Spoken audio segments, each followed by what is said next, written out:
compañeros, muy buenas tardes. Como siempre y todos los días que tenemos nuestra clase, muchas gracias por estar presentes, por estar atentos y porque iniciamos en este momento la transmisión en vivo de la clase de Derecho Notarial 2. Continuación del tema que estamos platicando el día viernes, un tema que pues dejamos inconcluso. Solamente logré practicarles un poco de lo que era la parte de los otorgantes y comparecientes. Vimos lo que eran las formalidades del protocolo, requisitos generales, esenciales, no esenciales, y luego empezamos a platicar ya sobre los elementos personales del instrumento público, cuáles son los elementos personales que deben de ir dentro del instrumento público. Quiero comentarles que regularmente, pues al terminar la clase, reviso si hay algunas preguntas o correos que son importantes para la clase y pues preguntas relacionadas con el tema nuestro de Derecho Notarial. Les comento que recibí un correo, recibí una pregunta que ya no la vi, de Suseli Ramírez con respecto a un caso que lo voy a platicar rápido porque ese tema lo miraremos con mayor detenimiento cuando veamos los testimonios y formas de reproducir las escrituras públicas. Le quiero comentar a la compañera que preguntó que un notario actualmente es el funcionario público y que una clienta o amiga de ella, me parece, necesitaba obtener un testimonio de la escritura de este funcionario público, quien se negó a extendérsela, pues aduciendo de que como es funcionario público no lo puede extender. Hay dos respuestas, compañeras, se lo digo así breve y rápidamente. Hay dos respuestas. Con ello el notario no puede negarse ni nunca a no exhibir el documento. Recuérdense que solo en casos de testamentos y donaciones por causa de muerte no aplica el principio de publicidad. Y en el artículo 22 dice: si el notario se negare a exhibir la escritura, el juez de primera instancia de su jurisdicción, previa audiencia por 24 horas, quedará el notario, dictará la resolución que corresponda.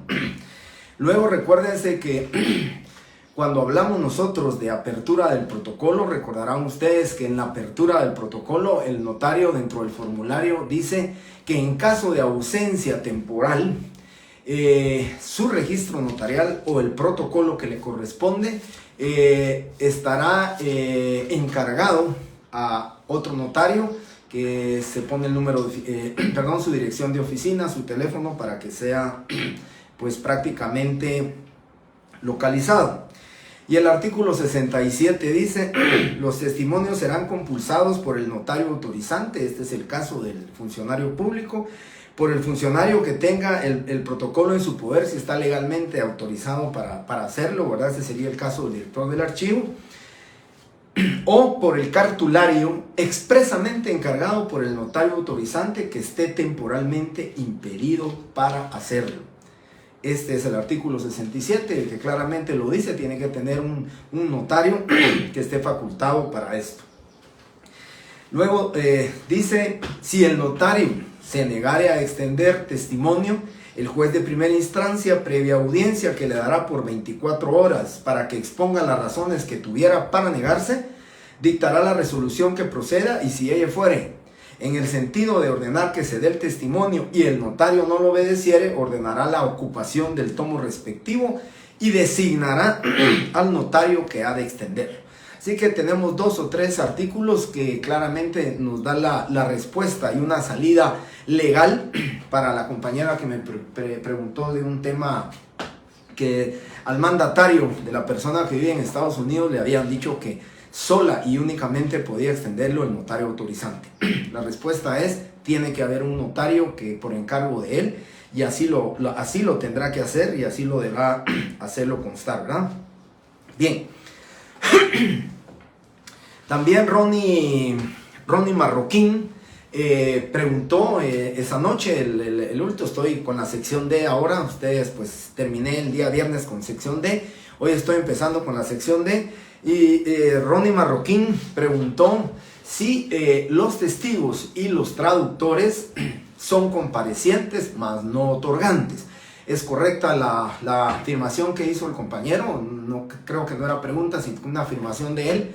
O si era pregunta, se la contesto en ese sentido, que correctamente el testigo y el intérprete y el traductor jurado son comparecientes, mas no son otorgantes, ¿sí? No otorgan porque no se obligan dentro del instrumento público, del negocio jurídico que se está otorgando. Luego, Anthony Raúl Peralta también preguntó si un notario sabe el idioma inglés y si él puede hacer las veces de traductor jurado. Cuando llegara a este punto lo voy a explicar, pero me adelanto porque ya lo vamos a ver ahorita. El intérprete y el traductor jurado no puede ser el mismo notario. Aquí tiene dos situaciones o dos circunstancias. Si me vengo del lado izquierdo, y como siempre les he dicho en clase a los compañeros que lo saben, cuando me vengo al lado izquierdo mío, yo siempre les digo y les contesto como profesor. Como profesor les digo, definitivamente no puede el notario faccionar ese documento. Tiene que tener prácticamente, él no podría ser traductor jurado, no puede ser intérprete tampoco. ¿Por qué? Porque se pierde el principio de la imparcialidad. Recuérdense que ese es uno de los estandartes que mejor debe de identificar a un notario, la imparcialidad en el ejercicio de su función notarial. Por ese motivo, definitivamente no puede el notario ser el traductor jurado. Si me vengo para este lado y les explico como profesional del derecho, que presto una función pública, ¿verdad? Que desempeño mi función notarial, pues mi respuesta debería ser la siguiente. Si yo voy a hacer las veces de traductor jurado, tengo que decidir, pues tendría que hacerse en otro protocolo. Es otro notario el que va a faccionar el instrumento público. Y yo, en mi calidad de traductor jurado, o simplemente, de preferencia, dice la ley, como intérprete, ¿verdad? Que conozco el idioma diferente al español, otro idioma extranjero, entonces yo soy el que voy a traducir, yo soy el que comparezco en mi calidad de traductor, pero en el protocolo de otro notario. No podría hacerse o no puede aceptarse la dualidad de estas funciones porque lógicamente, vuelvo a recalcar, se pierde el principio de la imparcialidad y el notario lógicamente tendría que tomar esa decisión. Y por último, a Michelle Ulin, ella preguntaba sobre el tema de una hoja de protocolo, que por cierto me lo envió por correo, una hoja muy similar a las hojas de papel sellado especial para protocolos. Yo, compañeros, les comenté y se los repito, esta la tengo emplasticada, la hice más grande, pero esto es por un aspecto puramente académico para servirles a ustedes mi clase, para entregarles a ustedes mi clase y que tengan ustedes pues una visión, ¿verdad?, directa de lo que es una hoja de papel sellado especial para protocolos. Esta está aumentada en un creo que es 125% esta hoja. Pues la fotocopia que me la tomaron también es a colores para mayor ejemplo, ¿verdad?, y para que ustedes puedan saber el tema del protocolo. Sin embargo, lo dije en una clase a petición de un presidente del colegio, de un presidente que estuvo en el Instituto Guatemalteco de Derecho Notarial. Mandó una carta a la facultad de nosotros hace mucho tiempo solicitando que los alumnos se abstuvieran a utilizar hojas de papel sellado especial para protocolos que fueran similares o que fueran idénticas, porque les digo, hay muchas hojas que son casi idénticas. Así que mi respuesta para la compañera Michelle Ulin es que no se van a utilizar hojas. Me preguntaba cómo se va a hacer el examen. El examen lo hacen ustedes con su computadora. El espacio ese de práctica, ustedes, por eso les dije que el tema de los testados pues no iba a ser tan relevante en estas clases, porque ustedes no van a testar, ustedes pueden con el delete, ¿verdad? O pueden borrar ustedes en la computadora a efecto de que no tengan errores en la redacción de su instrumento público que van a tener que redactar. Así que en conclusión, compañeras, yo les pido que se abstengan el próximo semestre, en el 10º semestre. Me parece que les piden un prontuario de 5, 6 o 7 escrituras públicas. Si ustedes tienen que fraccionar, como que tuvieran ustedes que elaborar un registro notarial. Y sin embargo, le hemos pedido a los profesores de Derecho Notarial 4, le hemos pedido que hagan la recomendación así exacta, ¿verdad? A los alumnos de que se abstengan a hacer los documentos en hojas de papel sellado similares. Simplemente lo pueden hacer en hojas de papel español, ponerles tal vez la palabra protocolo si ustedes quieren para que haya alguna similitud, pero entiendo que la que me mandó la compañera, yo estaba viendo que es una hoja pues bastante similar, no idéntica, pero con mucha similitud a una hoja de papel sellado especial para protocolos, y por eso, compañeros, les solicito, ¿verdad?, que en la medida de lo posible se abstengan de utilizar ese tipo de hojas.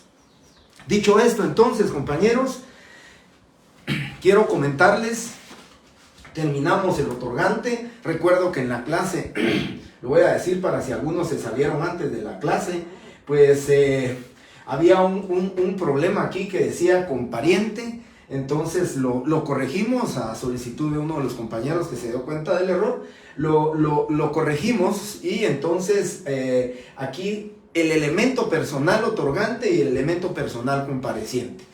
Solamente repito muy brevemente, volverles a insistir, compañeros, que el otorgante y el compareciente pueden reunirse en una sola persona, ¿sí? Y el compareciente va a comparecer, el compareciente está documentado, sus datos individualizantes, sin embargo, no es otorgante porque no se está obligando dentro del mismo. Y luego tenemos el requirente. No sé si ya en esta sección lo había dicho, pero creo que en la sección C fue donde me hicieron la pregunta del requirente y qué diferencia hay. El requirente es el elemento personal, que así se utiliza, es el elemento personal de las actas notariales o de las actas de legalización de firmas. El requirente es quien requiere. Recuérdense que de aquí se origina el principio de rogación, el principio de la rogación, el contenido en el artículo 1 del Código Notariado, ¿verdad? Debe de que por disposición de la ley va a actuar o a requerimiento de parte, y de ahí viene la palabra requirente. El requirente es quien requiere al notario, quien ruega al notario, quien solicita al notario, y van a encontrar ustedes en las actas notariales, en muchos de los casos van a encontrar ustedes donde se dice el requirente manifiesta o continúa manifestando el requirente que es necesario hacer constar en declaración jurada pues cualquier hecho relevante que debe hacerse constar como en la diligencia del acta notarial. Por eso les digo, tenemos para las escrituras públicas el otorgante y el compareciente. Creo que de manera muy similar, compañeros, yo les decía a ustedes, la diferencia es muy sutil entre lo que es otorgante y compareciente, pero si vamos al rigor estricto de lo que se refiere el elemento personal otorgante y el elemento personal compareciente, deberíamos de tener cuidado, compañeros, de denominar otorgante única y exclusivamente a quien se está obligando dentro del instrumento público, ¿sí? Y entonces, lógicamente, si quisiéramos ser en rigor estricto a lo que la parte documental de una escritura debe decir, al final debería de decir, leo lo escrito, a los otorgantes, así mismo como a los comparecientes, quienes enterados de su contenido, objeto, validez y efectos legales, lo ratifican, aceptan y firman. Regularmente en las escrituras públicas ustedes van a encontrar donde dice leo lo escrito a los otorgantes, quienes enterados, y estamos diciéndolo en términos generales a todos los que están ahí. Creo que, vuelvo a repetir, en rigor de la forma documental como debemos hacer la escritura pública, debemos de cumplir con la separación de decir otorgantes y comparecientes. Por supuesto, quiero comentarles que si en una escritura de compraventa solo está el comprador, solamente está el vendedor, solamente ellos son los comparecientes y los otorgantes, aquí sí podemos afirmar, sí podemos documentar, leo lo escrito a los otorgantes, quienes enterados de su contenido, porque solamente hay dos elementos personales que los dos son otorgantes, tanto el vendedor como el comprador se están obligando dentro del instrumento público. Pero en el momento que nosotros documentemos en la escritura pública la comparecencia de un testigo, la comparecencia de un intérprete o cualquier otro compareciente que no se obligue dentro del mismo, creo que sí debe de hacerse la separación al final exacta de leo lo escrito a los otorgantes y comparecientes, quienes enterados de su contenido, objeto, validez y efectos legales, lo ratifican, lo aceptan y firman. Punto. Con eso estaríamos concluyendo la parte de la comparecencia y en el caso, vuelvo a repetir, del requirente va a ser utilizado en las actas notariales. También decía alguien la clase pasada, preguntaba muy correctamente, que si en un acta de matrimonio se decía los requirentes. Puedo decir los requirentes, ¿verdad? Recuérdense que los requirentes son los contrayentes, pero podemos decir también los contrayentes, ¿sí? Pero si hay un testigo también, el testigo va a ser un compareciente, no es requirente. El testigo en un acta notarial de matrimonio es un compareciente, por consiguiente deberíamos decir o los requirentes o los comparecientes o los contrayentes, porque realmente el elemento personal de un acta notarial de matrimonio son los contrayentes, que son los que le están solicitando y requiriendo al notario que haga constar en acta notarial la celebración de la diligencia matrimonial que consta y se documenta en él.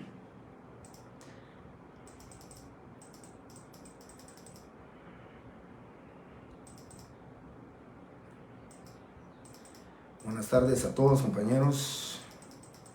Buenas tardes.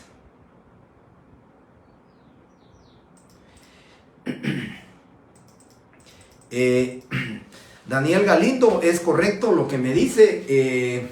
Por eso les decía, el artículo que le leí dice que el notario el compañero me dice que puede negarse a extender un testimonio si no le han pagado sus honorarios. Eso es correcto, ¿verdad? No puede obligarse al notario a que extienda testimonio sin que le hayan cancelado los gastos. Pero le leí el artículo 74 y dice que el juez le da 24 horas de audiencia al notario para que exprese los motivos por los que no entrega el testimonio. Si uno de los motivos es de que no le han pagado gastos, honorarios y todo lo que genere las inscripciones registrales, pues lógicamente el juez lo que dictará, la resolución que corresponde es que previamente a extender el testimonio por el notario o a obligársele al notario, que se le cancelen los honorarios y gastos que se han producido, ¿verdad? Eso es correcto, Daniel Galindo, por su comentario.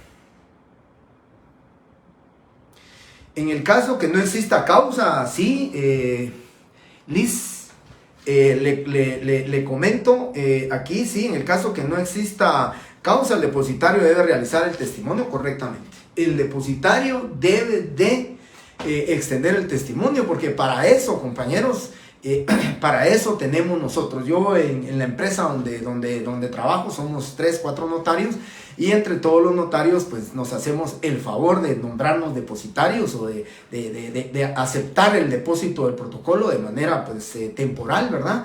No permanente, sino que de manera temporal, para los efectos de la ausencia. La misma ley lo dice: me voy fuera del país por más de un año, tengo que dejarlo en el archivo protocolos, pero si me voy por menos de un año, está mi depositario para que a él sea el que busquen y a él le pidan que entregue el testimonio, ¿sí?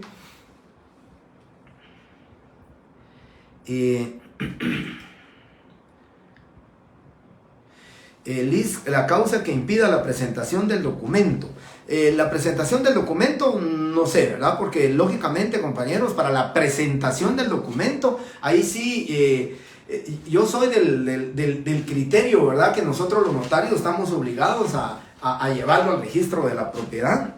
Nosotros somos los encargados de llevarlos, pero ya para que inscriban el documento, sí, hay un artículo, en este artículo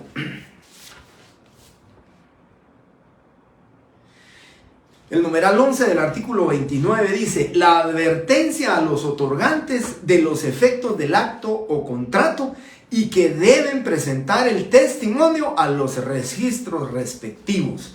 Eso significa que con esa advertencia que nosotros le hacemos a los otorgantes, le decimos: quienes enterados de su contenido, objeto, validez y demás efectos legales, así como de la obligación del registro, el testimonio de esta escritura, ahí nos estamos relevando nosotros de la responsabilidad de presentarlos. Sin embargo, yo pienso mucho y creo mucho en el principio de la función integral. Nosotros los notarios conocemos dónde está el registro, conocemos qué formularios hay que llenar para inscribir los testimonios.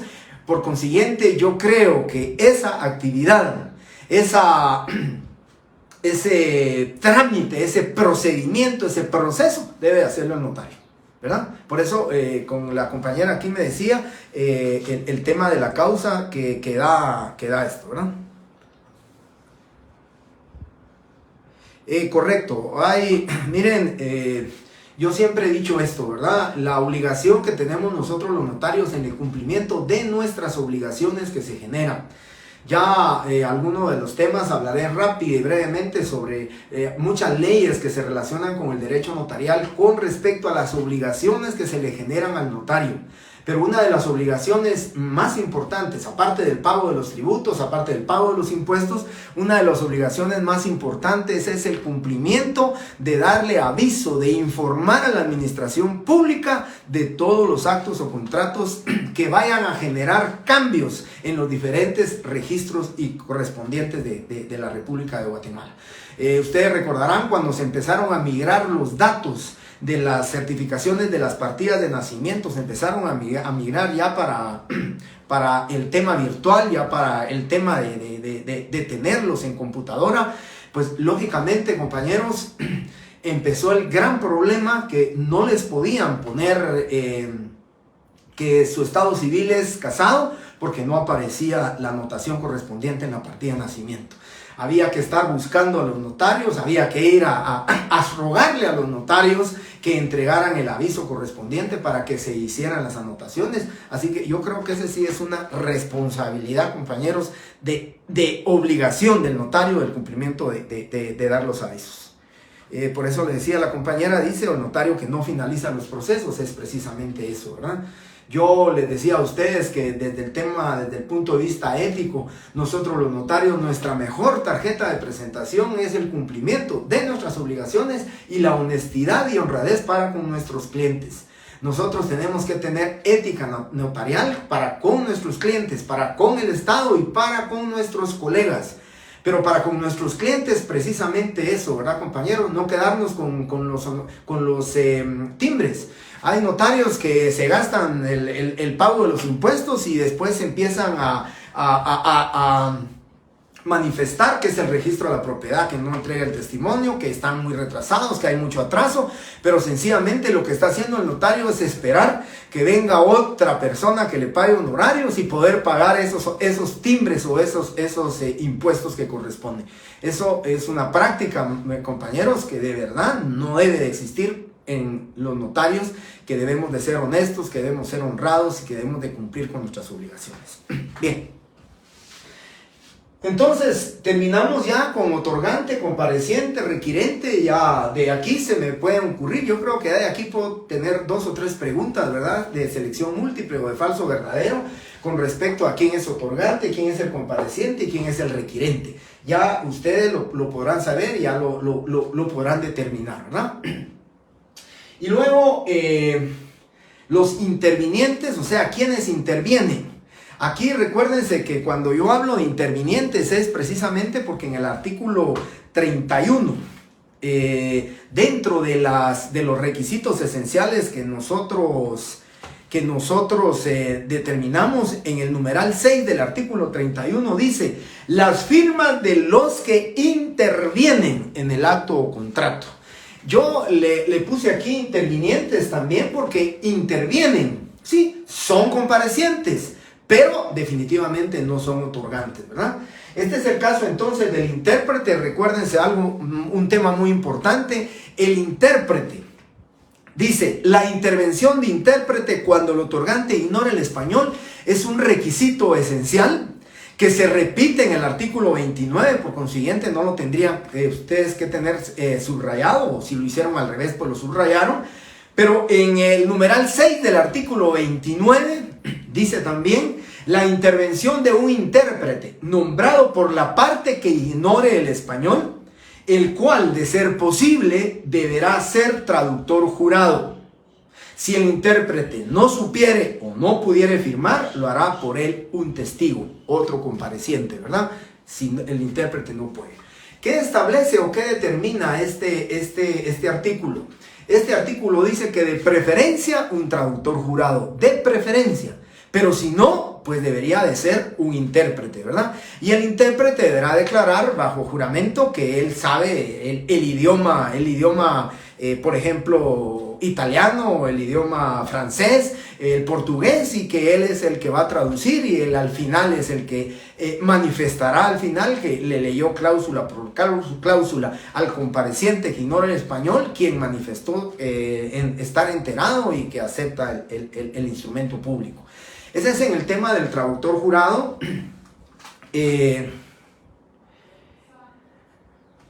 Daniel Galindo pregunta a los requirentes. El requirente es el elemento personal, ¿sí? Que si ustedes quieren así, veámoslo así, que forma parte del acta notarial. Es el elemento personal que requiere, que solicita, que ruega al notario para que cumpla con el faccionamiento en una diligencia en el acta notarial que se debe hacer constar, lo que se va a hacer constar en un acta notarial. Así que el requirente es la persona que requiere, su nombre lo dice, ¿verdad? Requirente, requiere, es el principio de la rogación. Nosotros los notarios no podemos actuar de oficio, actuamos a requerimiento de parte, dice el artículo 1 del Código Notariado, o por disposición de la ley. Entonces hay un principio de rogación y es el tema del requirente. Bien, entonces, que estoy platicando del tema de los intérpretes. En el tema de los intérpretes es importante, compañeros. Yo les puedo asegurar que traductores jurados para el idioma inglés lo vamos a encontrar, traductor jurado posiblemente para idioma alemán lo vamos a encontrar, para idioma francés, para el italiano, pues lenguas extranjeras que común y corrientemente podemos nosotros entender que sí vamos a encontrar recuérdense que aquí está la Alianza Francesa, está también la Casa Italiana, hay clases de alemán, y ahí pues nos podrían, aún los mismos consulados a veces apoyan a los notarios cuando necesitan traductores jurados de determinado idioma.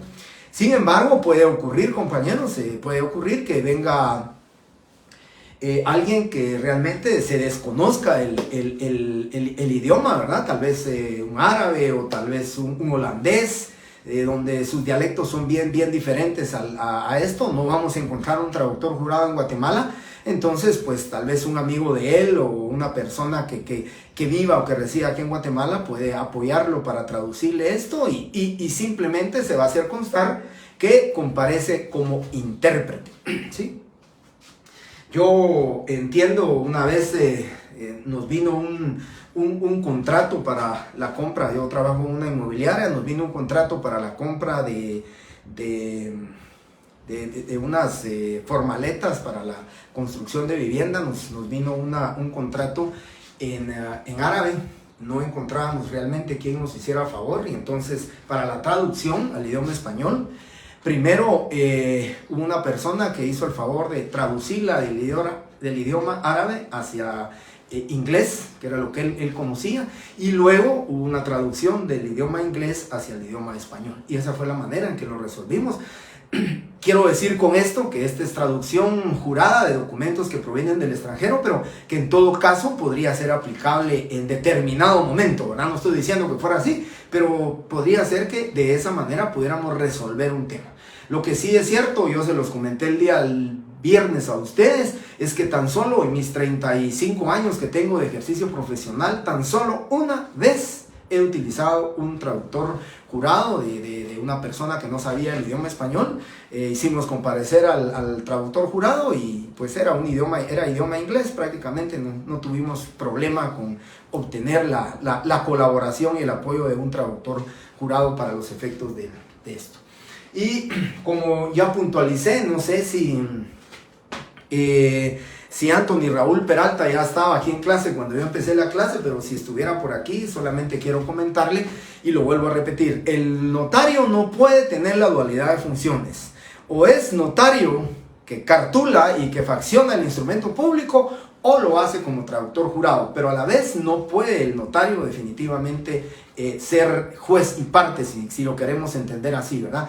Por el principio de la imparcialidad, recuérdense ustedes también, hay ya dictámenes del Instituto Guatemalteco de Derecho Notarial, del Colegio de Abogados y algunas otras instituciones, donde el notario, por ejemplo, no puede legalizar su firma, ¿sí? Eso iría en contra. ¿Por qué? Porque la misma ley dice, el artículo 77, al notario le es prohibido autorizar actos y contratos en favor suyo y de sus parientes. Entonces, lógicamente, deberíamos de entender que esa prohibición que dice ahí, en favor suyo, porque el utilizar un traductor, el utilizar un intérprete, compañeros, eso es en favor del notario, ¿verdad? Entonces, lógicamente, encuadra dentro de la prohibición del artículo 77 del Código Notariado y no podríamos aplicarlo de esa manera.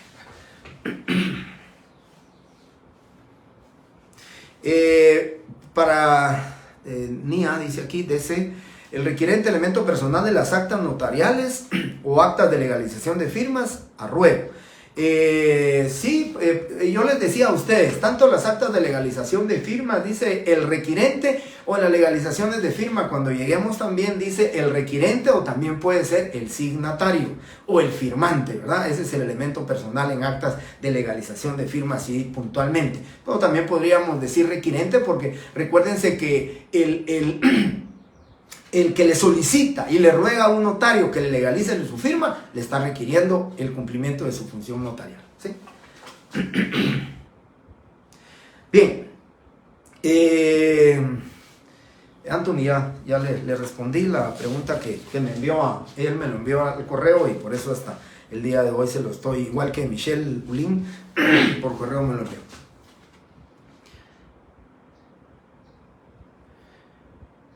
Compareciente y otorgante para Hugo Oscal. Les decía, compañeros, que el otorgante es quien se obliga, el compareciente es quien forma parte del contenido de la escritura pública y su palabra lo dice, es compareciente, es un interviniente.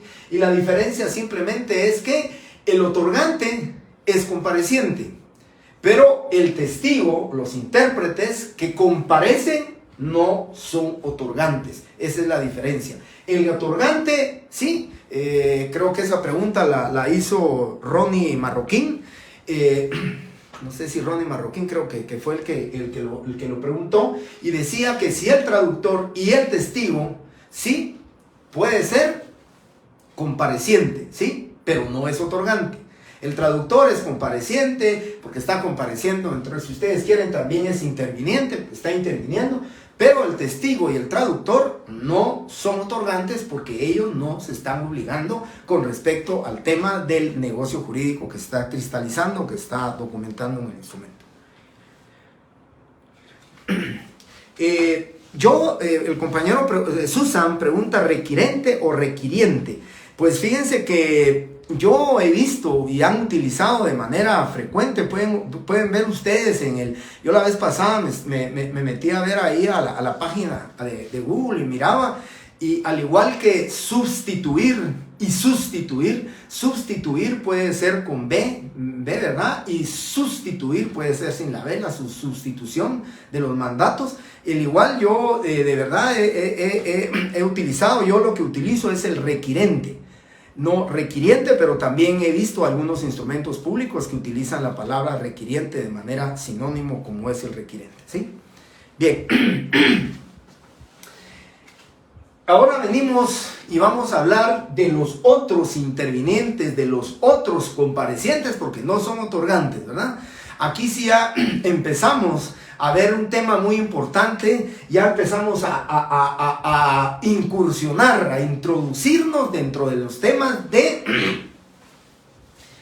el faccionamiento de la escritura pública. Aquí ya vamos a introducirnos sobre este tema, ya vamos a empezar a documentar nosotros una escritura pública, ya vamos a empezar nosotros a faccionar un instrumento público con el tema muy importante, compañeros, con este tema de la importancia, la comparecencia de los testigos. Esos auxiliares del notario, esos nos ayudan a nosotros, esos nos auxilian a nosotros y esos nos apoyan a nosotros. El primer artículo que quiero leerles y que es muy importante, compañeros, que ustedes lo conozcan con respecto a los testigos, que vuelvo a repetir, son comparecientes, son auxiliares del notario, apoyan al notario, nos ayudan a nosotros los notarios. Y el artículo 55 dice lo siguiente: el notario podrá asociarse de testigos instrumentales en los actos o contratos que autorice. Fíjense lo que dice, en términos generales. Podrá, pero si se tratare de testamentos o donaciones por causa de muerte, está obligado a asociarse de los testigos que exige la ley. ¿Qué significa este artículo 51? Que al notario le da la potestad en cualquier instrumento público que el notario quiera hacer comparecer a testigos instrumentales, que son testigos de apoyo, que es testigos que auxilian al notario sobre las aseveraciones contenidas en el instrumento público que se está redactando. El notario lo puede hacer. Yo decía, si en una compraventa alguien se le ocurre, al notario se le ocurre hacer comparecer a dos testigos instrumentales simplemente porque él quiere el apoyo, el auxilio de estos testigos con respecto al contenido del instrumento público. ¿Qué puedo decirles? Estamos soslayando nosotros en determinado momento el tema de la fe pública, porque nosotros tenemos la fe pública, ¿verdad? Y nosotros estamos diciendo que compareció don Carlos Mencos o don Mario Mencos, que compareció y que él expresó y lo dijo, y bien enterados de su contenido, nosotros se lo leímos, nosotros lo hacemos constar. Pero recuerden algo muy importante en este tema: el notario puede, dice, asociarse de testigos instrumentales. Nosotros tenemos la fe pública y precisamente por eso nos dan los tres tipos de testigos de esta clase, que ya lo vamos a ver, pero que es importante que primero sepamos que el notario puede asociarse en cualquier instrumento público de testigos instrumentales, que son estos, ¿verdad? Los que están aquí de segundo. El testigo instrumental: yo quiero dos testigos instrumentales, yo quiero tres testigos instrumentales que me apoyen en decir de que sí, esa compraventa fue otorgada por la persona tal. Pues es la importancia que yo le voy a dar a ese negocio jurídico, sin soslayar la fe pública, porque nosotros tenemos la fe pública, ¿verdad? Y con esa fe pública nosotros podemos decir sencillamente, solo nosotros, la expresión de la voluntad de las partes contenida en el documento que estamos redactando.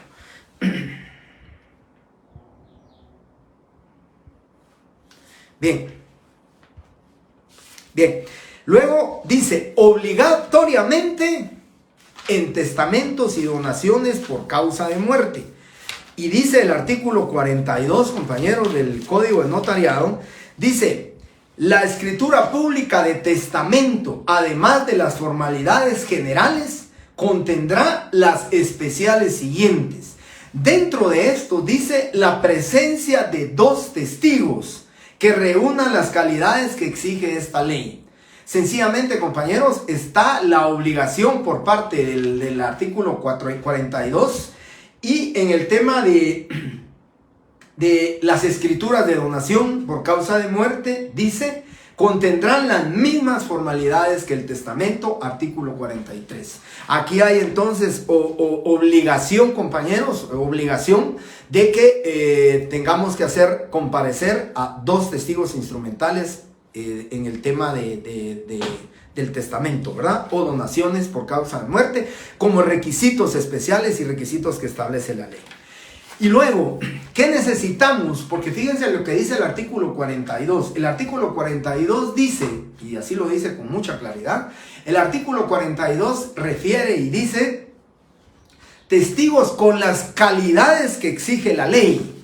¿Y qué calidades exige la ley?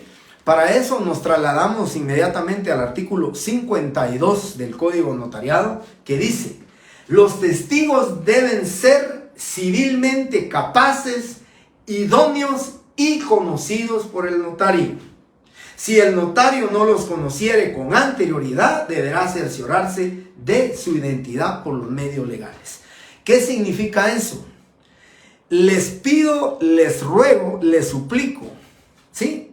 Y les informo que en su examen, cuando hagan comparecer a un testigo, cuando hagan comparecer a 2 testigos, tienen obligatoriamente que expresar que los testigos Carlos Alberto Jiménez Pinzón y Lorena Estrada Silva, sí, son testigos civilmente capaces, idóneos, sí, y de mi conocimiento. Ya voy a explicar cuándo debemos de asegurar, afirmar y aseverar que son personas de mi conocimiento, ¿sí? Eso es el tema que establece el artículo 52 del Código Notariado. Desde ya, vuelvo a repetirles, compañeros, para los efectos de su examen, solo les pido también que practiquen, ¿sí? Que ustedes deben de redactar para irse familiarizando con esas expresiones de la terminología notarial que ustedes deben de documentar en su escritura pública o en el documento que yo les voy a pedir. Eso de decir testigos civilmente capaces, idóneos y de mi conocimiento, lo tenemos que saber, lo tenemos que expresar. Esta es la parte importante de lo que establece, ¿verdad?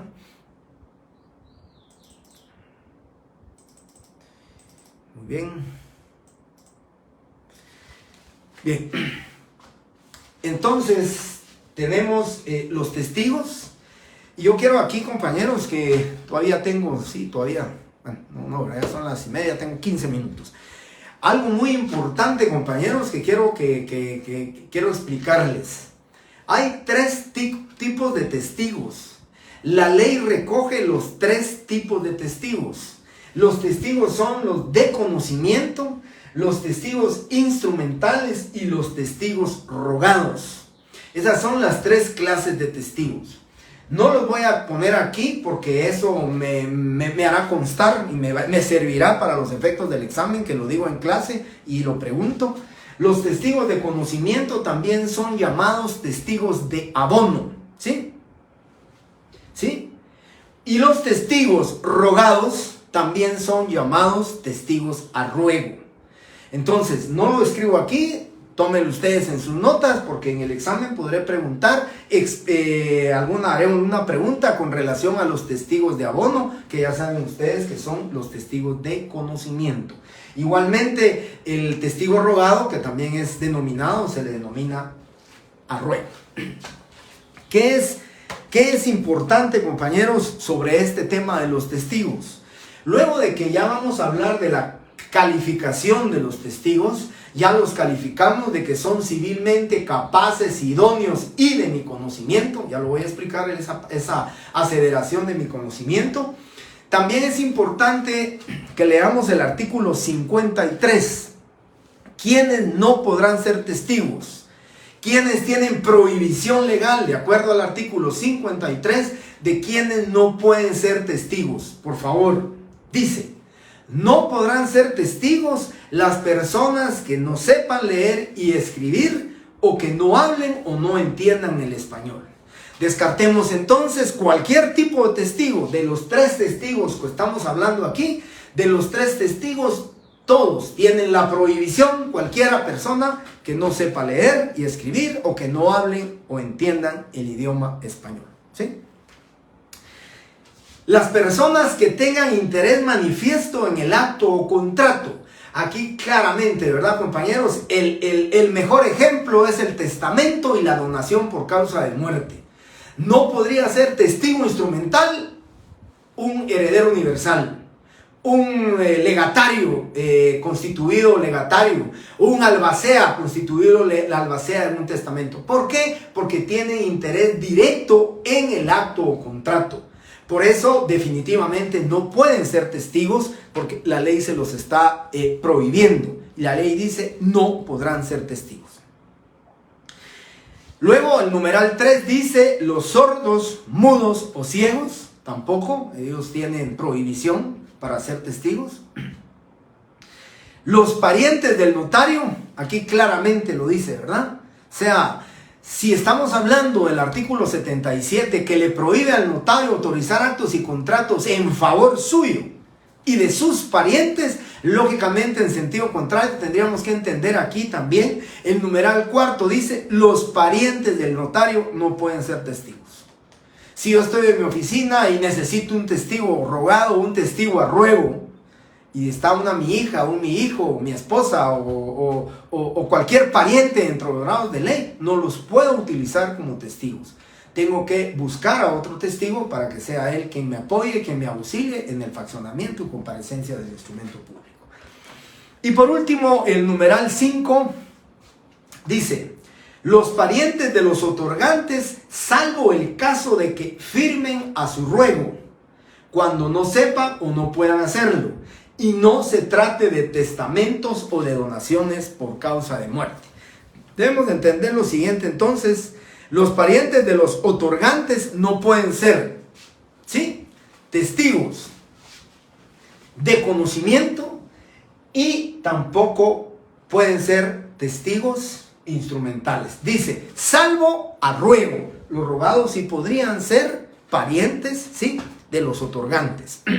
Si don Pedro comparece a la escritura, tiene quebrada una mano y necesita que firmen a ruego de él porque dejará su impresión digital, pues lo puede hacer su sobrino, lo puede hacer su hijo, lo puede hacer su esposa, porque dice, salvo que sean a ruego, salvo que sean o que estén firmando a ruego.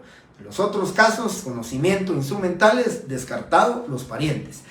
Y en caso que aún fueran a ruego, porque un testador no puede o no sabe firmar, también taxativamente la ley dice que no pueden ser los parientes. ¿Se imaginan ustedes si lo que se pretende con este acto de última voluntad, que su naturaleza jurídica es mortis causa? Imagínense ustedes que lo que se pretende es que el testamento cerrado, el testimonio vaya implica que nadie se entere de esto, porque la misma ley lo dice. Aquí el principio de publicidad no existe, los testamentos y donaciones por causa de muerte. Simplemente lo que dice, no pueden firmar a ruego parientes en testamentos o donaciones por causa de muerte, porque lo más seguro es que se enterarían del contenido del mismo y se estaría perdiendo prácticamente esa secretividad y esa no publicidad del instrumento que corresponde. Freddy Chután, sí, tenemos que hacer constar, ¿verdad, compañeros? El tipo de testigos que son. Nosotros, yo ya les voy a explicar. Y creo que sí me da tiempo, voy a explicarles, pero es muy importante que me pongan atención porque creo que en este tema casi siempre hay un poquito de confusión. Trato la manera de la mejor forma podérselos transmitir a ustedes, pero quiero que pongan atención. Pero sí, a Freddy le contesto, se debe de hacer constar el tipo de testigo, ¿sí? Si es instrumental, lo sabremos nosotros, ya sabrán ustedes. Si es a ruego, lo sabrán, y si es de conocimiento también lo van a saber. Susan, yo le comento que la cantidad de testigos, si son instrumentales, pues la verdad es que no hay limitación, ¿verdad? Dice el artículo 51, si ustedes lo ven, dice, podrá asociarse de testigos instrumentales en los actos o contratos. Testigos instrumentales serían los que quiera el notario, ¿verdad? Pero definitivamente siendo o llamando un poco a la cordura al notario, ¿verdad? Pues yo creo que 2, 3 testigos serían a lo sumo la importancia de que vayan a apoyar o a auxiliar al notario con respecto a las declaraciones que en el instrumento se hizo. Ahora, con respecto a testigos de conocimiento, la ley dice obligatoriamente 2 testigos conocidos por el notario. Y aquí es donde quiero que me pongan atención. 2 conocidos por el notario. Y luego hay una obligatoriedad más también. Si vemos en el artículo 42, ¿verdad? El 42 dice la presencia de 2 testigos que reúnan las calidades que exige la ley. Si el testador no habla el idioma español, deberán de comparecer 2 intérpretes. Aquí, intérpretes o traductores en el caso del testamento. Y si el testador no sabe o no puede firmar, ponga su impresión y firme por él un testigo más. Eso significa que cuando estamos hablando de testamento y donaciones por causa de muerte, si el testador, y óiganlo bien, si el testador no sabe o no puede firmar, necesita los 2 testigos instrumentales y necesita el testigo a ruego, que es el que va a firmar por él. Estamos hablando de 3 testigos. 2 instrumentales y un testigo a ruego. Y si fuera que no supiera el idioma español, la obligación auxiliares del notario, la obligación de 2 intérpretes que puedan traducir al idioma español. ¿Sí? Bueno.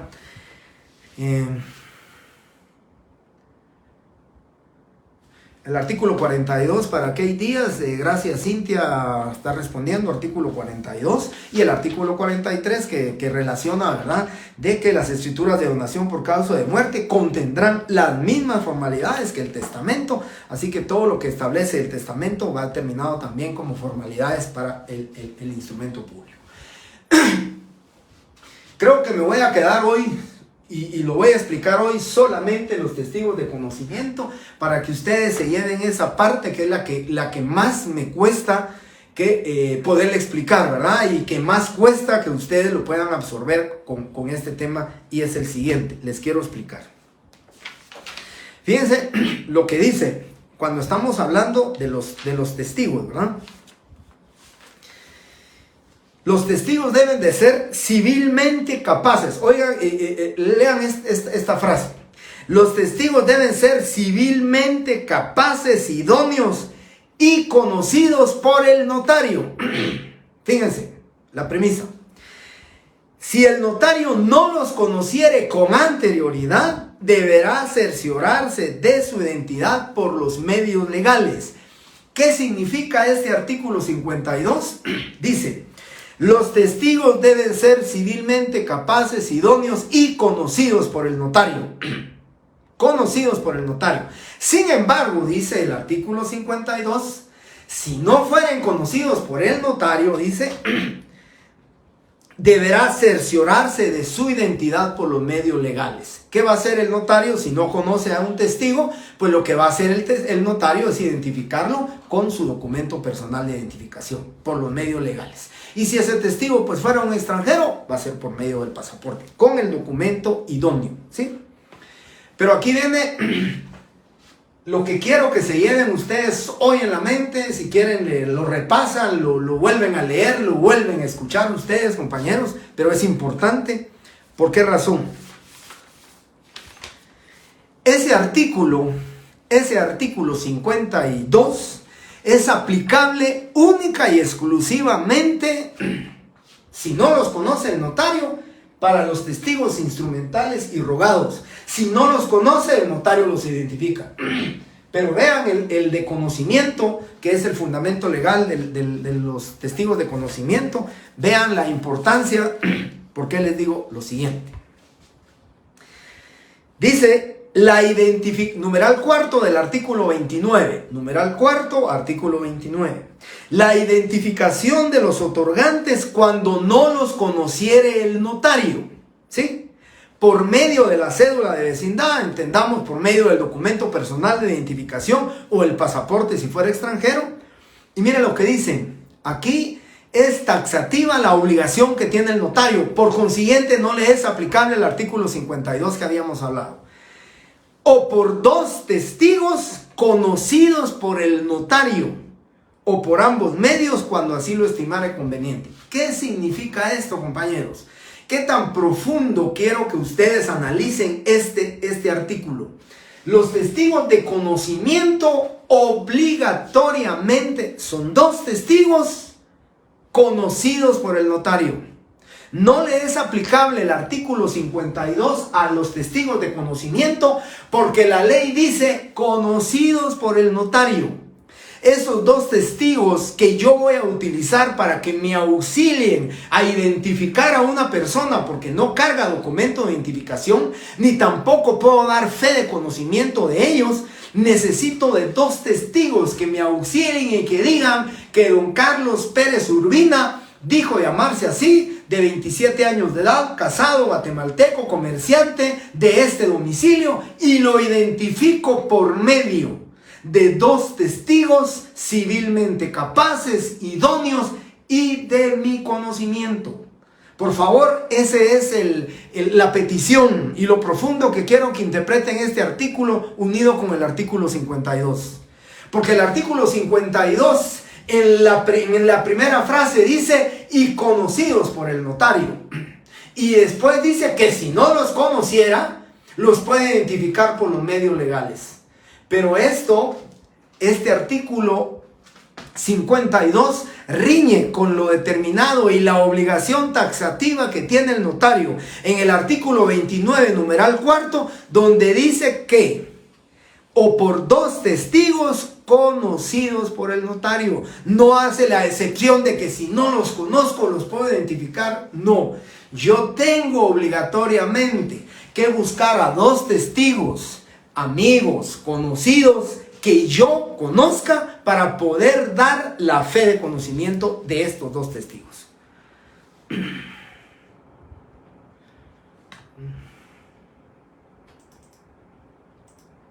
Key Díaz, ya dio gracias. José Carlos Torres. Los intérpretes pueden ser familiares de algún otorgante. Sí, el intérprete sí puede ser familiar del otorgante. Fíjense que lo que refiere aquí dice la intervención de un intérprete nombrado por la parte que ignore el idioma español. Así que qué mejor que sea un familiar el que vaya a traducirle a su papá, a la mamá, o al tío, al sobrino. Qué mejor que el traductor sea un familiar de él. Así que para el compañero que acaba de preguntar con respecto a esto, José Carlos Torres, le contesto que sí puede ser un familiar. Daniel Galindo, el artículo 29, cuando no conozca, según el artículo 29, numeral 4, cuando no conozca a un testigo. Obligatoriamente, compañeros, vuelvo a repetirle, Daniel, es obligatorio que el notario conozca al testigo, ¿sí? A los 2 testigos que le van a auxiliar como testigos de conocimiento es obligatorio. Ya en la escritura pública que les voy a dar, no sé, no logré terminar este tema todavía, pero cuando yo se las dé se van a dar cuenta. Ahí identifiqué a alguien con la fe de conocimiento. Identifiqué al otro con o por medio de 2 testigos, sí, conocidos por el notario, y al otro lo identifiqué por medio de su documento personal de identificación, como llamémosle las incidencias documentales que pueden ocurrir en el fraccionamiento de un instrumento público.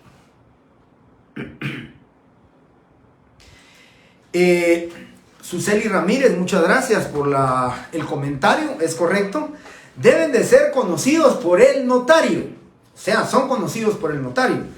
Y Suseli correctamente lo dice, pero no deben de ser familiares. ¿Por qué? Por la prohibición que contiene el artículo 53, donde dice claramente que no podrán ser testigos los parientes del notario. Entonces vamos a buscar a mi amigo, a otro amigo, a mi secretaria, a mi procurador, a mi otro colega que está conmigo en la oficina. Ellos me van a servir como testigos, yo los conozco y me van a servir. ¿Qué vamos a decir? Don Carlos Humberto Estrada Pinzón, lo identifico por medio de los testigos civilmente capaces, idóneos y de mi conocimiento, señores Humberto Díaz Cáceres y Carolina Lemus Méndez. Punto. Ese es el tema de los testigos de conocimiento. Hasta aquí me voy a quedar, compañeros. Por favor, lean ustedes bien los artículos. Les voy a dar los fundamentos de estos artículos.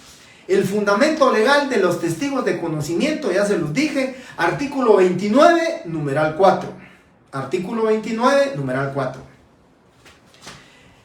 Los testigos instrumentales, artículo 51 del Código Notariado, también aplica el 42 y el 43 del Código Notariado en los testigos instrumentales. Y los testigos rogados, que lo vamos a ver despacio el día viernes, numeral 12 del artículo 29. Aquí dice al final, cuando dice: si el otorgante no pudiere o no supiere firmar, pondrá la impresión digital de su dedo pulgar, o en su defecto otro que especificará el notario, firmando por él un testigo. ¿Sí? Eso lo voy a explicar cuando lleguemos a los testigos rogados. Ese es el llamado a ruego, llamados rogados. Los de conocimiento, también llamados de abono. ¿Sí? Buenas noches, compañeros. Solo le contesto a Ronnie Marroquín. Sí, para Ronnie le contesto. Los testigos de conocimiento obligatoriamente deben de ser conocidos por el notario. Estos. Los instrumentales y rogados, si los conoce el notario, qué bueno. Y si no, los identifica con medio legal de documento personal de identificación. ¿Sí? Ese es el tema, contestándole para Ronnie Marroquín. Luego creo que Suseli Ramírez también, que creo que fue a ella la que le hice una de las... Sí, a Suseli Ramírez. No sé si Suseli había ingresado cuando le contesté su pregunta relacionada con extender un testimonio de una persona de Jutiapa, me parece que tenía eso, no sé. Pero bueno. Muchas gracias, Carlos Humberto. Buenas noches a todos. Para los testigos rogados, compañeros, a ruego, artículo 29, numeral 4. Muchísimas gracias, compañeros. Muy buenas noches, bendiciones. Primeramente Dios, con ustedes nos miramos el día viernes a las 7 de la noche. Gracias.